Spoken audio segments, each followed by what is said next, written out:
Welcome to my channel. కొత్త రెసిపీతో మీ ముందుకు వచ్చేసాను. ఈరోజు రెసిపీస్ ఏంటంటే సోరకాయ అండ్ ములక్కాయ టమాటో కాంబినేషన్ కర్రీ ఎలా ఉండాలో ప్రాసెస్ చూసేయండి. ముందుగా స్టవ్ వెలిగించుకొని దాని మీద గిన్నె పెట్టుకొని అందులో ఆయిల్ పోసి ఆయిల్ హీట్ ఎక్కగానే పచ్చిమిర్చి ఆనియన్స్ వేయాలి. వేసిన తర్వాత ఇవి మగ్గిన తర్వాతకి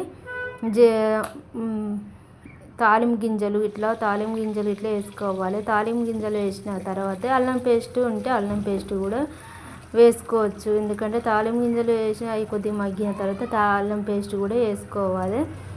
వేసుకొని వాటిని బాగా మగ్గనివ్వాలి. మగ్గనిచ్చిన తర్వాత కొద్దిగా కొత్తిమీర యాడ్ చేసుకోవాలి. చేసుకొని మగ్గనివ్వాలి. తర్వాతకి ములక్కాయ ముక్కలు ఇట్లా వేసుకోవాలి. ములక్కాయ ముక్కలు కూడా బాగా మగ్గనివ్వాలి. ఫ్రెష్గా కట్ చేసుకొని అంటే కడిగి నీట్గా శుభ్రం కడిగి పక్కన చేసుకొని పెట్టుకొని స్టార్ట్ చేసుకోవాలి. వంట పక్కన పెట్టుకొని వండుకోవచ్చు. మా వడి అన్నం చిన్న పిల్లగాడుగా వాడికి మెత్తగా అన్నం వండి పక్కన పెట్టాను. అదే అన్నం అది. తర్వాత కొత్తిమీర కొత్తిమీర వేసిన కదా. తర్వాత ములక్కాయ ముక్కలు కూడా వేసిన.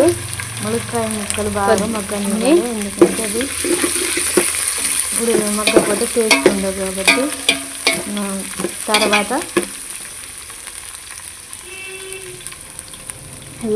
కొంచెంసేపు అట్లా మగ్గనిస్తున్నా. తర్వాతకి కొద్దిగా పసుపు యాడ్ చేసిన తర్వాతకి సోరకాయ ముక్కలు వేసాను.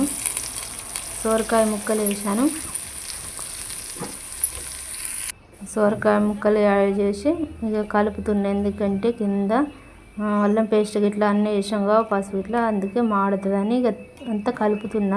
మంచిగా కలిపాను. కలిపిన తర్వాత మూత పెట్టుకోవాలి. ఎందుకంటే ఏమైనా పడతాయి కాబట్టి మూత పెట్టుకోవాలి. మూత పెట్టుకున్న తర్వాత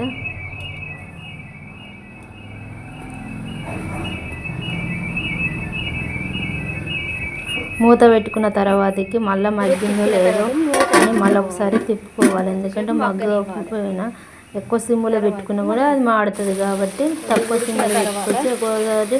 మనకి తొందరగా ఫాస్ట్ కావాలంటే అక్కడనే ఉండి ఎక్కువ సిమ్లో పెట్టి తిప్పాలండి. మాడకుండా తిప్పుకోవాలి, లేకపోతే అడుగంటుకుంటుంది కాబట్టి తిమ్మటేమటే తిప్పాలి అన్నట్టు.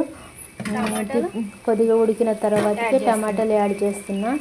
ఇవి యాడ్ చేసి అంటే టమాటా కూడా కొంతమంది పెద్ద పీసెస్ వస్తారు కానీ ఆ పీసెస్ కోస్తే ఏమవుతుందంటే ముక్కలు తొందరగా ఉడుకోవాలి. కొంతమంది చిన్నగా కోస్తారు, కొంతమంది నేను మిడిల్లో కోస్తాను. అందుకే కొద్దిగా తొందరగా ఉడికేటప్పుడు టమాటాలు కూడా వేసేసి మళ్ళీ మూత పెట్టుకొని అవి మళ్ళీ తిప్పాలి. తిప్పిన తర్వాతకి మళ్ళీ ఉడికిందో లేదో చూసుకొని ఒక బౌల్లో తీసుకొని కూర అవుతుంది. అలా మనకు నచ్చకపోతే మనం దాన్ని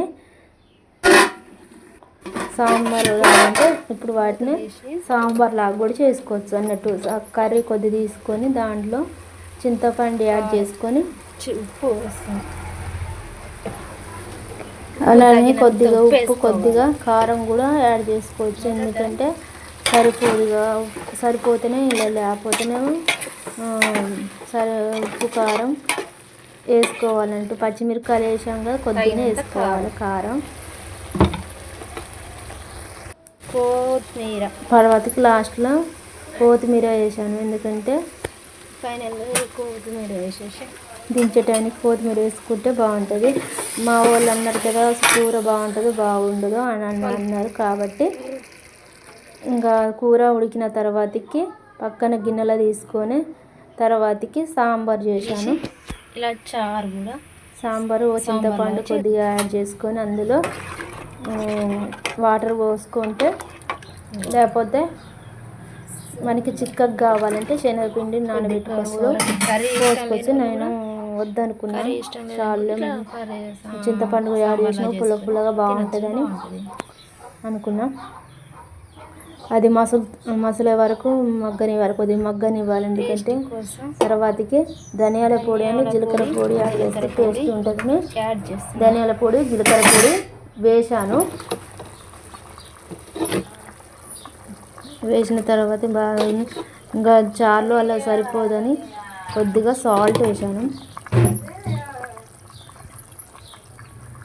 ఎందుకంటే మళ్ళీ మనం ఎక్కువ మరింత చేస్తున్నాం కాబట్టి మళ్ళీ సాల్ట్ సరిపోతే బాగుండదని సాల్ట్ యాడ్ చేసి లాస్ట్ దించే ముందు మళ్ళీ సాంబార్లో కొద్దిగా కొత్తిమీర లాస్ట్ ఫినిషింగ్ టచ్.